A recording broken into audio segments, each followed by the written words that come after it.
के कारगुजार सदर के.टी. रामाराव ने जुमेरात के रोज चीफ मिनिस्टर ए. रेवंत रेड्डी को चैलेंज किया है कि वो एक जज के सामने लाइव डिटेक्टर टेस्ट करवाए। हैदराबाद के अफजलगंज इलाके में डाकुओं की गैंग और पुलिस के दरमियान फायरिंग का वाकया पेश आया, जिसने इलाके में सनसनी फैला दी।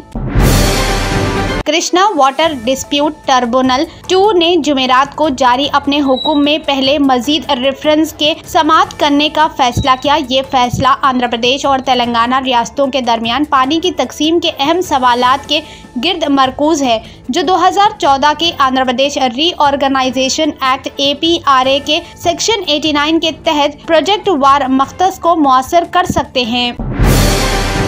बंजारा हिल्स रोड नंबर 2 के इंदिरा नगर में चोरों ने एक घर को निशाना बनाया और 25 लाख रुपए की नकदी और तकरीबन 20 तोले सोने के जेवरात लेकर फरार हो गए। छत्तीसगढ़ के जिला बीजापुर में जुमेरात के रोज सिक्योरिटी फोर्सेस के साथ घमासान एनकाउंटर में तकरीबन 12 माओ नवाज हलाक हो गए।